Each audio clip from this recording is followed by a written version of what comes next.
नमस्कार दोस्तों, मैं किरण। मेरे YouTube चैनल किरण's किचन गार्डन में आपका बहुत बहुत स्वागत है।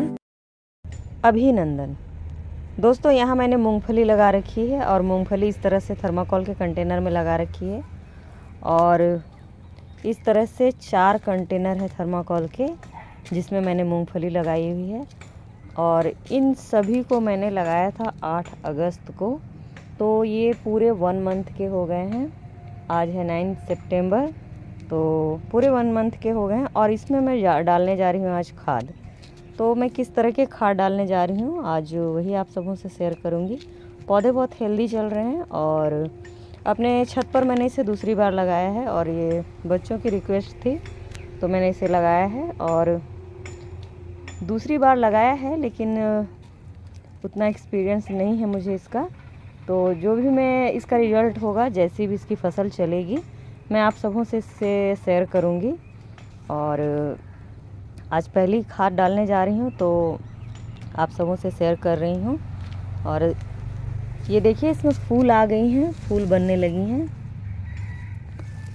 मैं दिखा देती हूँ। ये देखिए, इस तरह से येलो येलो कलर की ये छोटी छोटी जो है दिख रही हैं, ये सभी इसके फूल बन रहे हैं। और फूल बनने शुरू हो जाती हैं तो समझ जाना चाहिए कि अब इसमें जो फलियां हैं वो इसमें के मिट्टी में बनना शुरू हो जाएंगी।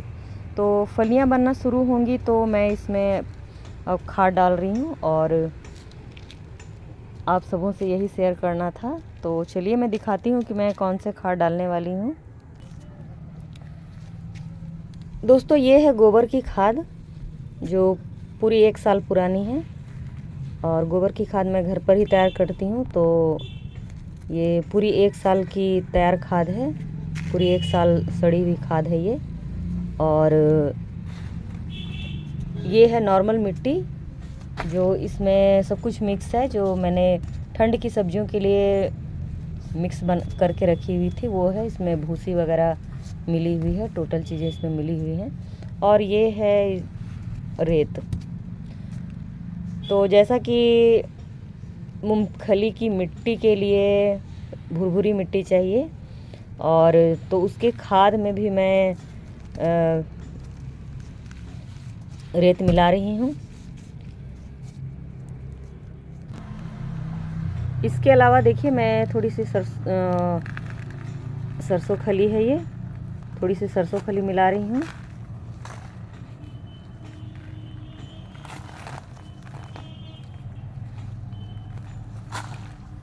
रेत भी ली है बराबर मात्रा में और ये जो नॉर्मल मिट्टी है ये भी बराबर मात्रा में ली है और ये जो गोबर की खाद है ये भी बराबर मात्रा में ले रही हूँ और सरसों खली डाल दी है।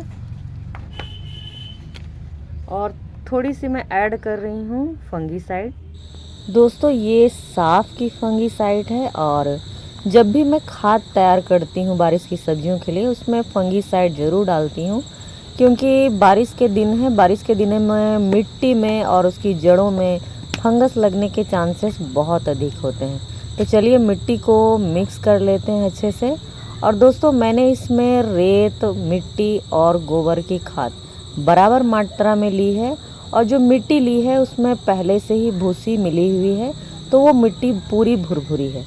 और इसमें मैं रेत मिक्स कर रही हूँ, तो रेतीली मिट्टी, ये पूरी तरह से रेतीली मिट्टी हो गई है। मूंगफली के लिए, उसकी फलियों के अच्छे ग्रोथ के लिए रेतीली मिट्टी का होना बहुत ही आवश्यक है, तभी उसमें फलियां जो हैं वो अच्छे से ग्रोथ करेंगी। चिकनी मिट्टी में, हार्ड मिट्टी में फलियां अच्छे से ग्रोथ नहीं कर पाती हैं, इसलिए मैंने इस तरह से रेत मिक्स की है बराबर मात्रा में और इसकी मिट्टी जो है वो पूरी तरह से रेतीली मिट्टी हो गई है। और इस मिट्टी में मूंगफली के दाने जो हैं वो अच्छे से ग्रोथ कर पाएंगे। तो चलिए मैंने इसे उठा लिया है और चलिए सबसे पहले इसकी थोड़ी सी गुड़ाई कर लेते हैं।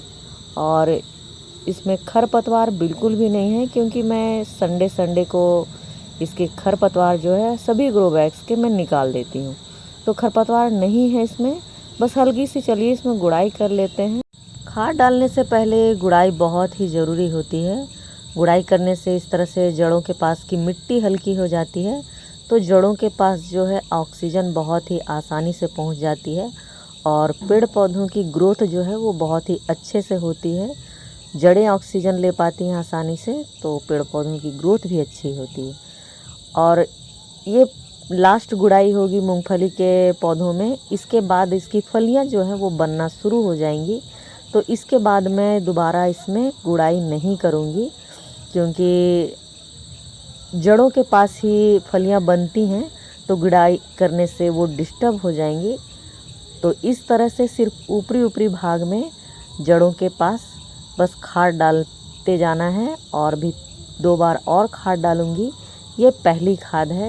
दूसरी खाद मैं 1 मंथ के बाद डालने वाली हूँ इसमें, और दूसरी खाद जब डालूँगी तो उस समय तक इसमें फलियाँ बननी शुरू हो जाएंगी, तो वो खाद मैं फलियों के अच्छे ग्रोथ के लिए बनाऊँगी और एक पोषक तत्वों से भरपूर खाद डालूँगी, जिससे इसकी फलियों की ग्रोथ जो है वो अच्छे से हो सके।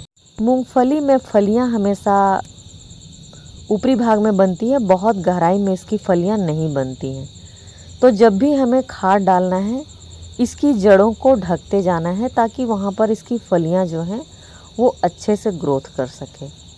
दोस्तों, जब किसान इसे खेतों में लगाते हैं क्यारी बनाकर, तो जब इसे लगाते हैं और इसके पौधे थोड़े से ग्रोथ कर जाते हैं, तो वो इसकी मिट्टी को चढ़ाते हैं, जिसे मिट्टी चढ़ाना कहते हैं। और उस उठे हुए भाग में ही इसकी फलियां जो हैं ग्रोथ करती हैं।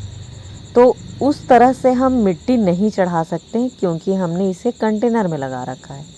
तो हमें डायरेक्ट ही जड़ों के पास खाद मिट्टी डालकर उसकी जड़ों को ढकते जाना है। इसे हम मिट्टी चढ़ाना भी कर सकते हैं, क्योंकि हमें कंटेनर में ही इसी तरह से ही मिट्टी चढ़ानी है। तो अभी मैं 2 से 3 बार और खाद डालूँगी मैं इसमें। तो बार बार खाद डालने से इसकी जड़ों के पास की मिट्टी जो है वो ऑलरेडी ऊंची हो जाएगी। इस तरह से इसकी मिट्टी को हल्का सा मैंने इसकी जड़ों के पास ऊंचा कर दिया है, और 2 से 3 बार अभी खाद और डालूँगी, तो जड़ों के पास की मिट्टी जो है वो काफ़ी ऊंची हो जाएगी और इसकी फलियां जो हैं उसमें अच्छे से बनेंगी। तो दोस्तों, ये बच्चों के रिक्वेस्ट पर मैंने लगाई है, और मैंने अपनी छत पर इसे दूसरी बार लगाया है, और इसके जो भी रिजल्ट होंगे तो वो मैं आप सबों से शेयर करूँगी। अभी इसे लगाए हुए 1 मंथ ही हुए हैं, और इसके फलियां कंप्लीट होने में, उसके बनने में 4 महीने लग जाएंगी। तो दोस्तों, आज की वीडियो में बस इतना ही। वीडियो अच्छी लगी हो तो लाइक करें, सब्सक्राइब करें और कमेंट भी करें। मिलते हैं नेक्स्ट वीडियो में, तब तक के लिए नमस्कार।